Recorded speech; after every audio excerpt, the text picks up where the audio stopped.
Welcome back to Shweta's kitchen. ಇವತ್ತು ತುಂಬಾ ಸುಲಭವಾಗಿ ಅಂದರೆ ತುಂಬ ಕ್ವಿಕ್ಕಾಗಿ ಮೆಂತ್ಯ ಬಾತ್ ಹೇಗೆ ಮಾಡೋದು ನೋಡೋಣ. ಇದಂತೂ ಬ್ರೇಕ್ಫಾಸ್ಟ್ ಆ್ಯಂಡ್ ಲಂಚ್ ಬಾಕ್ಸ್ ರೆಸಿಪಿಗೂ ಕೂಡ ತುಂಬಾ ಚೆನ್ನಾಗಿರುತ್ತೆ ಆ್ಯಂಡ್ ಸ್ಪೈಸಿಯಾಗಿರಿ ಇನ್ನೂ ಚೆನ್ನಾಗಿರುತ್ತೆ. ಹೇಗೆ ಮಾಡೋದು ನೋಡೋಣ. ಇವಾಗ ನಾನು ಮೆಂತ್ಯ ಸೊಪ್ಪನ್ನ ಬಿಡಿಸಿ ಇಟ್ಕೊಂಡಿದ್ದೀನಿ. ಈ ಥರ ಬಿಡಿಸಿ ನಾನು ತೊಳೆದು ಇಟ್ಕೊಂಡಿದ್ದೀನಿ. ಇವಾಗ ನಾವು ಇದನ್ನು ಸಣ್ಣದಾಗಿ ಕಟ್ ಮಾಡಬೇಕಾಗತ್ತೆ. ನೋಡಿ, ಈ ಥರ ಸಣ್ಣದಾಗಿ ನಾನೀಗ ಕಟ್ ಮಾಡ್ಕೊಂಡಿದ್ದೀನಿ. ಇವಾಗ ಮೆಂತ್ಯ ಬಾತ್ಗೆ ಮಸಾಲೆ ಹೇಗೆ ರೆಡಿ ಮಾಡ್ಕೊಳ್ಳೋದು ನೋಡೋಣ. ಮಸಾಲೆ ರೆಡಿ ಮಾಡ್ಕೊಳ್ಳೋದು ತುಂಬಾ ಸುಲಭ. ಹೇಗಂತ ನೋಡೋಣ ಬನ್ನಿ. ಈಗ ಈ ಚಿಕ್ಕ ಬೌಲ್ನಲ್ಲಿ ನಾನು ಮೀಡಿಯಮ್ ಸೈಜ್ ಈರುಳ್ಳಿನ ಈ ಥರ ಕಟ್ ಮಾಡಿ ಹಾಕೋತಾ ಇದ್ದೀನಿ. ಈರುಳ್ಳಿ ಬೇಡ ನೀವು ಸ್ಕಿಪ್ ಕೂಡ ಮಾಡ್ಕೊಬೋದು. ನಂತರ ನಾನಿಲ್ಲಿ ಶುಂಠಿ ಮತ್ತು ಬೆಳ್ಳುಳ್ಳಿನ ಕೂಡ ಹಾಕೋತಾ ಇದ್ದೀನಿ. ಶುಂಠಿ ಬೆಳ್ಳುಳ್ಳಿ ನೀವು ಕಂಪಲ್ಸರಿಯಾಗಿ ಹಾಕೊಂಡ್ರೇ ಚೆನ್ನಾಗಿರುತ್ತೆ. ಇಲ್ಲಿ ನಂತರ ನಾನು 4 ಹಸಿಮೆಣ್ಸಿನ್ಕಾಯಿ ಹಾಕೋತಾ ಇದ್ದೀನಿ. ನೀವು ಬೇಕಾದ್ರೆ ಖಾರ ಬೇಕಂದರೆ ನೀವು ಇನ್ನೂ ಜಾಸ್ತಿ ಕೂಡ ಹಾಕೋಬೋದು. ನಂತರ ಈಗ ನಾನು ಕಾಯಿನ ಈ ಥರ ಉದ್ದುದ್ದು ಕಟ್ ಮಾಡಿ ಹಾಕೋತಾ ಇದ್ದೀನಿ. ನೀವು ಇಲ್ಲಾಂದರೆ ತುರಿದು ಕೂಡ ಹಾಕೋಬೋದು. ನಿಮ್ಗೆ ಯಾವ ಥರ ಕಂಫರ್ಟೇಬಲ್ ಅನಿಸುತ್ತೆ ನೀವು ಆ ಥರ ಹಾಕ್ಕೊಳ್ಳಿ. ನಾನಿಲ್ಲಿ ಕಟ್ ಮಾಡಿ ಹಾಕ್ಕೊಂಡಿದ್ದೀನಿ.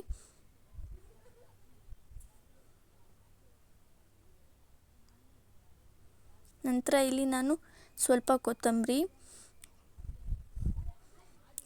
ನಿಮಗೆ ಬೇಡ ಅಂದರೆ ಸ್ವಲ್ಪ ಕಮ್ಮಿ ಹಾಕ್ಕೊಳ್ಳಿ. ನಿಮ್ಗೆ ಗ್ರೀನ್ ಫ್ಲೇವರ್ ಹತ್ರ ಇಷ್ಟ ಆಗಲ್ಲ ಅಂದರೆ ಆಮೇಲೆ ಪುದೀನ ನಾನು ತುಂಬ ಕಮ್ಮಿ ಹಾಕೋತಾ ಇದ್ದೀನಿ. ಬಿಕಾಸ್ ಮೆಂತ್ಯ ಬಾತಿಗೆ ಪುದೀನ ಕಮ್ಮಿ ಇದ್ರೇ ಚೆನ್ನಾಗಿರುತ್ತೆ. ಸೊ ಸ್ವಲ್ಪ ಕಮ್ಮಿ ಹಾಕೋತಾ ಇದ್ದೀನಿ. ಕೊತ್ತಂಬರಿ ಜಾಸ್ತಿ ಹಾಕೋತಿದ್ದೀನಿ ಬಿಕಾಸ್ ನಮ್ಮ ಮನೇಲಿ ಕೊತ್ತಂಬರಿ ಫ್ಲೇವರ್ ಎಲ್ರಿಗೂ ಇಷ್ಟ ಆಗುತ್ತೆ. ಮತ್ತು ರುಬ್ಬೋದಕ್ಕೆ ಎಷ್ಟು ನೀರು ಬೇಕೋ ಅಷ್ಟು ನೀರನ್ನ ನೋಡ್ಕೊಂಡು ಹಾಕ್ಕೊಳ್ಳಿ. ತುಂಬ ತೆಳ್ಳಗೆ ಮಾಡಬೇಡಿ. ತುಂಬ ನುಣ್ಣಗೆ ಪೇಸ್ಟ್ ಥರ ಇದ್ದರೆ ಸಾಕು. ಈಗ ನೋಡಿ, ನಾನು ಈ ಥರ ರುಬ್ಕೊಂಡಿದ್ದೀನಿ. ಈಗ ಈ ಥರ ಇದ್ದರೆ ಸಾಕು. ಈಗ ಇಲ್ಲಿ ಒಂದು ಕುಕ್ಕರ್ನ ಇಟ್ಕೊಂಡಿದ್ದೀನಿ. ನಾನು ಮಸಾಲೆ ರುಬ್ಬೇಕಾದ್ರೆ ಕುಕ್ಕರ್ನ ಇಟ್ಕೊಂಡಿದ್ದೆ ಸ್ವಲ್ಪ ಕಾಯಲಿ ಅಂತ. ಈಗ ಕುಕ್ಕರ್ ಕೂಡ ಕಾಯ್ದ ಮೇಲೆ ನಿಮಗೆ ಎಷ್ಟು ಎಣ್ಣೆ ಬೇಕೋ ಅಷ್ಟು ನೋಡಿ ಹಾಕ್ಕೊಳ್ಳಿ. ಇಲ್ಲಿ ನಾನು ಏನಿಲ್ಲ ಅಂತಂದ್ರೂ ನಾನು 3 to 4 ಟೇಬಲ್ ಸ್ಪೂನ್ ಎಣ್ಣೆ ಹಾಕೋತಾ ಇದ್ದೀನಿ. ನಿಮ್ಮ ಎಣ್ಣೆ ಎಷ್ಟು ನೀವು ತೊಗೊತೀರ ಅದ್ರ ಮೇಲೆ ನೋಡ್ಕೊಂಡು ಹಾಕ್ಕೊಳ್ಳಿ. ಎಣ್ಣೆ ಹಾಕಿದ್ಮೇಲೆ ಕೂಡ ಸ್ವಲ್ಪ ಹೊತ್ತು ಕಾಯಕ್ಕೆ ಬಿಡಬೇಕಾಗತ್ತೆ. ಅದಾದಮೇಲೆ ನಾನಿಲ್ಲಿ 2 ಲವಂಗ, 3 ರಿಂದ 4 ಲವಂಗ, ಸ್ವಲ್ಪ ಚಕ್ಕೆ ಒಂದು ಪಲಾವ್ ಎಲೆ ಹಾಕೋತಾ ಇದ್ದೀನಿ. ಯಾಕೆ ಸ್ವಲ್ಪ ಸ್ಪೈಸಸ್ ಹಾಕ್ತಿದ್ದೀನಿ ಅಂದರೆ ನಾನು ಮಾಡ್ತಿರುವಂಥ ಒಂದು ಅಮೌಂಟ್ ಆಫ್ ರೈಸ್ಗೆ ಇಷ್ಟು ಸಾಕಾಗುತ್ತೆ, ಜಾಸ್ತಿ ಏನು ಬೇಕಾಗಲ್ಲ. ಸೊ ಇದು ಹಾಕಿದ್ಮೇಲೆ ಕೂಡ ಇದು ಸ್ವಲ್ಪ ಲೈಟಾಗಿ ಫ್ರೈ ಮಾಡ್ಕೊಳ್ಳೋಣ. ಫ್ರೈ ಆದಮೇಲೆ ಒಂದು ಈರುಳ್ಳಿನ ಉದ್ದುದ್ದಾಗಿ ಕಟ್ ಮಾಡಿ ಹಾಕ್ಕೊಂಡಿದ್ದೀನಿ.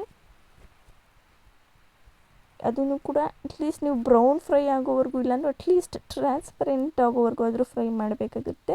ನೀವು ರುಬ್ಬೋಕೆ ಹಾಕಿಲ್ಲ ಅಂದರೂ ಪರವಾಗಿಲ್ಲ. ಇದಕ್ಕೆ ಫ್ರೈ ಮಾಡೋಕ್ಕೂ ಒಗ್ಗರಣೆಗಾದರೂ ನೀವು ಈರುಳ್ಳಿ ಹಾಕಿದ್ರೆ ತಿಂತಾ ಇರಬೇಕಾದ್ರೆ ಅದು ಚೆನ್ನಾಗಿರುತ್ತೆ. ಈರುಳ್ಳಿ ನೋಡಿ ನಂದು ಆಲ್ರೆಡಿ ಬ್ರೌನಿಶ್ ಕಲರಿಗೆ ಬಂದಿದೆ. ಇಷ್ಟಿಲ್ಲ ಅಂದರೂ ನೀವು ಟ್ರಾನ್ಸ್ಪರೆಂಟ್ ಆಗೋವರೆಗೂ ಹುರ್ಕೊಂಡ್ರೂ ಕೂಡ ಸಾಕಾಗುತ್ತೆ. ನೋಡಿ ಯಾವ ಥರ ಇದೆ. ಇವಾಗ ನಾವು ಆವಾಗಲೇ ಮಸಾಲೆ ರುಬ್ಬಿ ಇಟ್ಕೊಂಡಿದ್ವಿ ಅಲ್ವಾ, ಈಗ ಆ ಮಸಾಲೆನ ಆ್ಯಡ್ ಮಾಡೋಣ.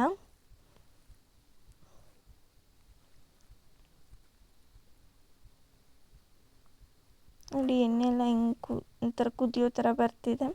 ಈಗ ಮಸಾಲೆನ ಆ್ಯಡ್ ಮಾಡಿದ್ಮೇಲೆ ಫಸ್ಟು ನಾನು ಹಾಗೆ ಮಿಕ್ಸ್ ಮಾಡ್ಕೊಂಡ್ಬಿಡ್ತೀನಿ. ಈಗ ಮಸಾಲೆ ಮತ್ತು ಈರುಳ್ಳಿ ಚೆನ್ನಾಗಿ ಹಸಿ ವಾಸನೆ ಹೋಗಬೇಕು. ಮಸಾಲೆ ಅದೆಲ್ಲ ಅಲ್ಲಿವರೆಗೂ ಮಸಾಲೆ ಎಣ್ಣೆ ಬಿಡೋವರೆಗೂ ನೀವು ಕ್ಲೀನಾಗಿ ಫ್ರೈ ಮಾಡಬೇಕಾಗುತ್ತೆ. ಅದನ್ನು ನೋಡಿ ಎಷ್ಟು ಗ್ರೀನಿಶಾಗಿ ಕಾಣಿಸ್ತಿದೆ. ಈ ಥರ ಗ್ರೀನಿಶ್ ಇದ್ರೇ ಮೆಂತ್ಯ ಬಾತ್ ಚೆನ್ನಾಗಿರೋದು.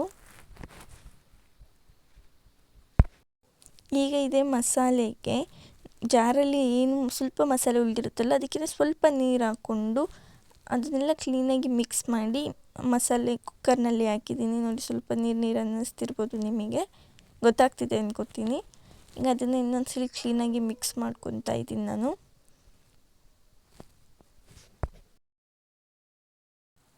ಇವಾಗ ಅದು ಈ ಥರ ಕುದೀತಾ ಇದೆ. ನೀವು ಕುದೀತಿರಬೇಕಾದ್ರೆ ಒಂದು ಟೊಮೆಟೊನ ನಾನು ಸ್ವಲ್ಪ ಸಣ್ಣದಾಗಿ ಕಟ್ ಮಾಡಿ ಹಾಕ್ಕೊಂಡಿದ್ದೀನಿ. ನೀವೇನಾದರೂ ಹಸಿ ಬಟಾಣಿ ಇಲ್ಲ ಒಣಗಿರೋ ಬಟಾಣಿನ ನೆನೆಸಿ ಕೂಡ ಇದೇ ಟೈಮಲ್ಲಿ ಹಾಕೋಬೇಕಾಗತ್ತೆ.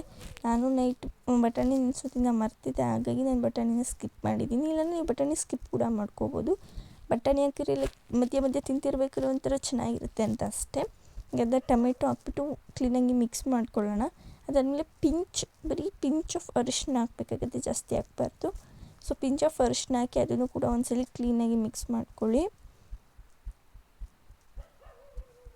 ನೋಡಿ ಈ ಥರ ನಾನು ಮಿಕ್ಸ್ ಮಾಡ್ಕೊಂಡಿದ್ದೀನಿ.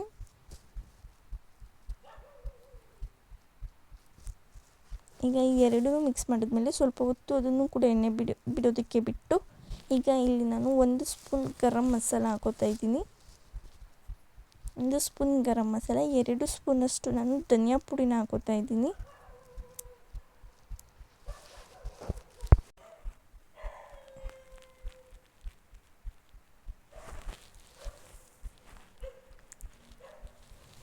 ಈಗ ನೋಡಿ 1 ಸ್ಪೂನ್ ಗರಂ ಮಸಾಲ, 2 ಸ್ಪೂನ್ ಧನಿಯಾ ಪುಡಿನೂ ಹಾಕ್ಕೊಂಡು ಕ್ಲೀನಾಗಿ ಮಿಕ್ಸ್ ಮಾಡ್ಕೋಬೇಕಾಗುತ್ತೆ. ನೋಡಿ ನಾನು ಹಾಗೆ ಹಾಕಿದ ನೀರೆಲ್ಲ ಕ್ಲೀನಾಗಿ ಇಂಬ್ರೋಗಿದೆ, ಅಷ್ಟು ಚೆನ್ನಾಗಿ ಎಣ್ಣೆ ಬಿಟ್ಟಿದೆ. ಅದು ನಿಮಗೆ ನೋಡ್ತಿದ್ರೇ ಗೊತ್ತಾಗುತ್ತೆ ಅಂದ್ಕೊಂಡಿದ್ದೀನಿ. ಈಗ ಅದಾದಮೇಲೆ ಕೂಡ ಸ್ವಲ್ಪ ಕ್ಲೀನಾಗಿ ಮಿಕ್ಸ್ ಮಾಡಿಕೊಂಡು ನಾವು ಆವಾಗಲೇ ಏನು ಮೆಂತ್ಯ ಸೊಪ್ಪನ್ನ ಕಟ್ ಮಾಡ್ಕೊಂಡಿದ್ವಿ ಅಲ್ವಾ, ಅದನ್ನು ಈ ಟೈಮ್ನಲ್ಲಿ ಹಾಕೋಬೇಕಾಗುತ್ತೆ. ಆ ಮೆಂತ್ಯ ಸೊಪ್ಪು ಫುಲ್ಲೂ ಹಾಕ್ಬಿಟ್ಟು ಮಸಾಲೆ ಜೊತೆ ಮೆಂತ್ಯ ಸೊಪ್ಪು ಚೆನ್ನಾಗಿ ಬೆರೆಯೋ ಥರ ಮಾಡಿ ಆ್ಯಂಡ್ ಅದನ್ನು 1 ನಿಮಿಷ ಫ್ರೈ ಮಾಡಬೇಕಾಗುತ್ತೆ. ಬಿಕಾಸ್ ಮೆಂತ್ಯ ಭಾತಲ್ಲಿರೋ ಸೊಪ್ಪಲ್ಲಿರೋ ಕಹಿ ಏನಿರುತ್ತೆ ಅದೆಲ್ಲ ಹೋಗ್ಬೇಕಂದ್ರೆ ಅಟ್ಲೀಸ್ಟ್ ಒಂದು 2 ಮಿನಿಟ್ಸ್ ಆದರೂ ನೀವು ಕ್ಲೀನಾಗಿ ಫ್ರೈ ಮಾಡಬೇಕಾಗುತ್ತೆ ಐ ಫ್ಲೇಮಲ್ಲಿ ಇಟ್ಕೊಂಡು. ನೋಡಿ ನಾನು ಈ ಥರ ಫ್ರೈ ಮಾಡ್ಕೊಂಡಿದ್ದೀನಿ. ಫ್ರೈ ಆದಮೇಲೆ ಅದೆಲ್ಲ ಸ್ವಲ್ಪ ಸಾಫ್ಟ್ ಆಗಿಬಿಡುತ್ತೆ ಸೊಪ್ಪು ತುಂಬ.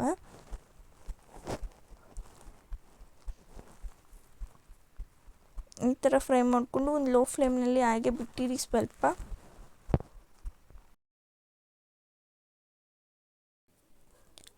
ಇವಾಗ ನಾನು ಈ ಗ್ಲಾಸಲ್ಲಿ 1 ಗ್ಲಾಸ್ ಅಕ್ಕಿ ತೊಗೋತಾ ಇದ್ದೀನಿ. ನೀವು ಯಾವ ಗ್ಲಾಸಲ್ಲಿ ಅಕ್ಕಿ ತೊಗೋತೀರಾಗ 1 ಗ್ಲಾಸಿಗೆ 2 ಗ್ಲಾಸಷ್ಟು ನೀವು ನೀರನ್ನ ಹಾಕೋಬೇಕಾಗುತ್ತೆ. ನನಗೆ ಆ ಗ್ಲಾಸ್ನಲ್ಲಿ 1 ಗ್ಲಾಸ್ ಅಕ್ಕಿನ ತೊಗೋತಾ ಇದ್ದೀನಿ. ಸೊ ನಾನು ಆ ಗ್ಲಾಸಿಂದ 2 ಗ್ಲಾಸಷ್ಟು ನೀರನ್ನ ಹಾಕ್ಕೊತೀನಿ.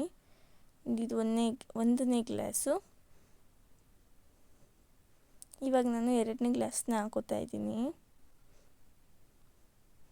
ಈಗ 2 ಗ್ಲಾಸ್ ನೀರನ್ನು ಕೂಡ ಹಾಕಿದ್ಮೇಲೆ ಜಾಸ್ತಿ ಕಮ್ಮಿ ಮಾಡೋಕ್ಕೆ ಹೋಗ್ಬೇಡಿ, ಅದೊಂದೊಂದು ಮೆತ್ತಗೆ ಆಗಿಬಿಡುತ್ತೆ. ಈಗ ಅದಾದಮೇಲೆ ರುಚಿಗೆ ತಕ್ಕಷ್ಟು ಉಪ್ಪನ್ನು ಹಾಕ್ಕೊಳ್ಬೇಕಾಗುತ್ತೆ ನೀವು. ಅದಾದಮೇಲೆ ಕ್ಲೀನಾಗಿ ಮಿಕ್ಸ್ ಮಾಡಿಕೊಡಿ ಫಸ್ಟು, ಅದಾದಮೇಲೆ ನೀವು ಉಪ್ಪು ಹಾಕ್ಕೊಳ್ಳಿ.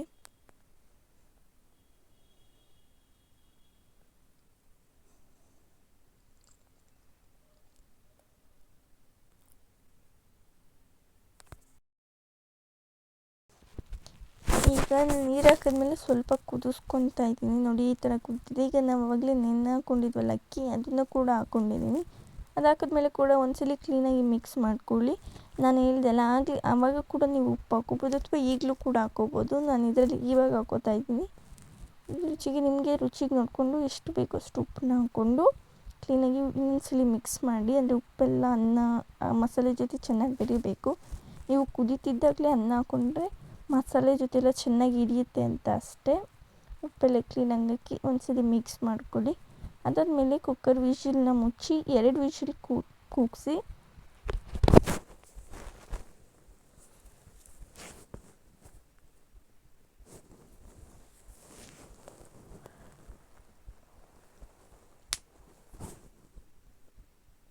ಈಗ ನಾನು ಕುಕ್ಕರ್ ವಿಶಿಲ್ ಕೂಗಿದ್ದಾಗಿದೆ. ಈಗ ಕುಕ್ಕರ್ನ ಓಪನ್ ಮಾಡ್ತಿದ್ದೀನಿ. ನೋಡಿ ಎಷ್ಟು ಚೆನ್ನಾಗಿ ಬಂದಿದೆ.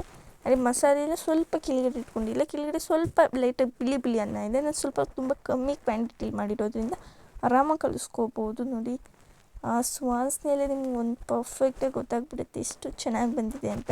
ಇದನ್ನಂತೂ ನೀವು ಟ್ರೈ ಮಾಡೋದು ಮರಿಲೇಬಾರ್ದು. ಆ್ಯಂಡ್ ಈ ವಿಡಿಯೋ ನಿಮ್ಗೆ ಹೇಗೆ ಅನ್ನಿಸ್ತು ಅಂತ ಕೂಡ ಕಮೆಂಟ್ ಮಾಡಿ ತಿಳಿಸಿ. ಲೈಕ್ ಮಾಡಿ, ಶೇರ್ ಮಾಡಿ, ಸಬ್ಸ್ಕ್ರೈಬ್ ಮಾಡಿ, ಬೆಲ್ ಬಟನ್ ಒತ್ತೋದನ್ನು ಮರಿಲೇಬೇಡಿ.